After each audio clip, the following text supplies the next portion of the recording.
यात्रा थी। अच्छी पढ़ाई के बाद अच्छा कॉलेज सिलेक्शन और फिर बहुत अच्छी जॉब। तूने तो मेरा नाम रोशन कर दिया मेधा। अरे लेकिन ये जो काम करने का तरीका है ना, इसे बदल ले। 18 घंटे काम करेगी तो कल को बच्चा कैसे संभालेगी? तुम्हारी तरह पागल नहीं हूँ माँ, जो बच्चे और परिवार में फंस जाऊँ। मैं तो जिंदगी खुल कर जीऊंगी। सब कहने की बात होती है बेटा, अपने बच्चे का सुख हर कोई चाहता है। वक्त बीतता है और मेधा की शादी हो जाती है। शादी के कुछ सालों में ही मेधा एक सुंदर से बेटे की माँ बन जाती है। अरे यार, मेरी मैटरनिटी लीव खत्म हो रही है, क्या करे? माँ भी नहीं आ सकती, कैसे मैनेज करूँ? ऐसा करते हैं, इसके लिए एक केयर टेकर रख लेते हैं, वो देखा करेगी इसे। मेधा को पति की बात जंच जाती है और वो केयर टेकर की तलाश शुरू कर देती है। एक दिन उन लोगों के घर एक महिला आती है जो दिखने में पढ़ी लिखी लगती है। जी, क्या काम है आपको? मैम, मेरा नाम स्नेहा है। आपका एड देखा केयर टेकर का, क्या मैं आपके यहाँ काम कर सकती हूँ? हाँ, क्यों नहीं, लेकिन आप तो अच्छे घर की लगती हैं, फिर नौकरी क्यों?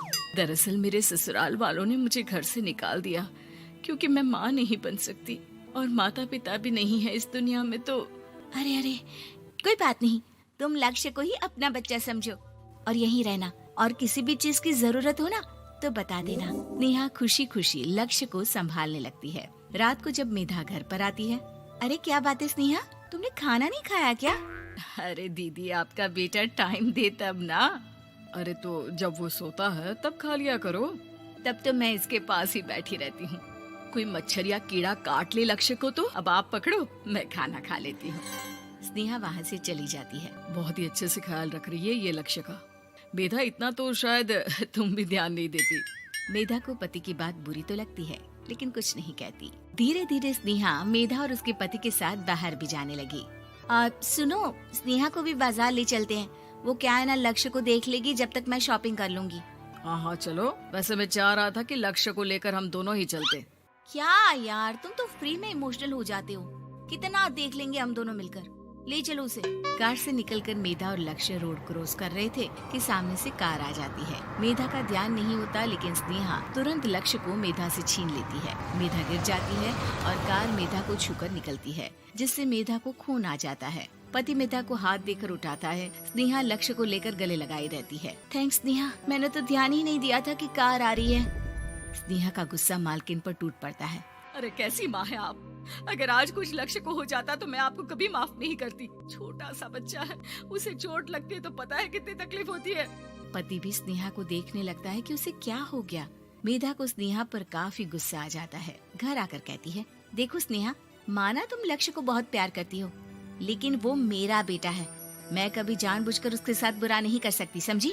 मुझे माफ कर दीजिए, मैं लक्ष्य को लेकर कुछ ज्यादा ही सेंसिटिव हो चुकी हूँ। मैं ध्यान रखूंगी कि आगे से ऐसा ना हो। मेधा का मन स्नेहा से अब हटने लगा था। एक शाम मेधा ऑफिस से घर आती है कि लक्ष्य उसे दिखाई नहीं देता और ना ही स्नेहा। वो स्नेहा के कमरे में जाती है जहाँ दोनों सो रहे होते हैं। अरे स्नेहा, लक्ष्य को आज इस कमरे में क्यों सुला दिया? दीदी, मुझे नींद आ रही थी, ऐसे में उसे कमरे में अकेले लिटाना मुझे ठीक नहीं लगा। मेधा बच्चा उठाने लगती है कि स्नेहा टोक देती है। रहने दीजिए ना दीदी, सो रहा है, फालतू में नींद खराब हो जाएगी। मेधा को गुस्सा आ जाता है और वो बच्चा उठाकर वहाँ से चली जाती है। अगले दिन मेधा स्नेहा को बुलाती है, साथ में एक और लड़की खड़ी होती है। स्नेहा, अब तुम अपना कुछ और देख लो, हम लोगों को नई केयर टेकर मिल गई है, तुम इस हफ्ते घर छोड़ देना। स्नेहा का मन लक्ष्य को छोड़ने का नहीं करता, लेकिन नौकरी तो नौकरी होती है ना। स्नेहा घर से चली जाती है। धीरे धीरे महीने और साल बीतते जाते हैं और लक्ष्य एक नौजवान लड़का हो जाता है। लक्ष्य, आज मुझे मंदिर जाना है, ले चलोगे? ठीक है माँ, एक काम करके अभी वापस आता हूँ, तब तक आप और पापा दोनों तैयार हो जाइए।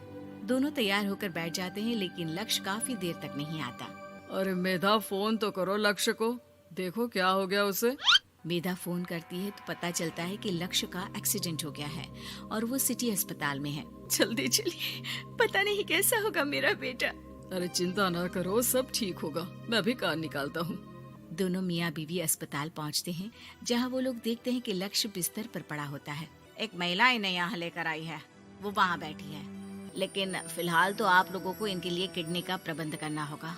एक्सीडेंट में इसकी किडनी डैमेज हो गई है। मेरी ले लीजिए डॉक्टर साहब, मेरे बेटे को बचा लीजिए। नहीं नहीं, आप माँ हैं, आपकी नहीं ले सकते, पिता की भी नहीं। आप किसी रिलेटिव या दोस्त से पता कर लें और हाँ थोड़ा जल्दी करें क्योंकि देर होने से मामला बिगड़ सकता है। मेधा बैठकर रोने लगती है कि वहाँ डॉक्टर आ जाते हैं। जिस औरत ने आपके बेटे को यहाँ भर्ती कराया था वो अपनी किडनी आपके बेटे को देना चाहती है। हाँ? कौन है वो? कहाँ है वो? तभी वहाँ स्नेहा आ जाती है। स्नेहा तुम? मैं लक्ष्य को पहचान नहीं पाई थी, लेकिन आप लोगों को देखकर समझ गई कि ये लक्ष्य है, इसलिए वापस आ गई। मैं अपनी किडनी आपके बेटे को देना चाहती हूँ।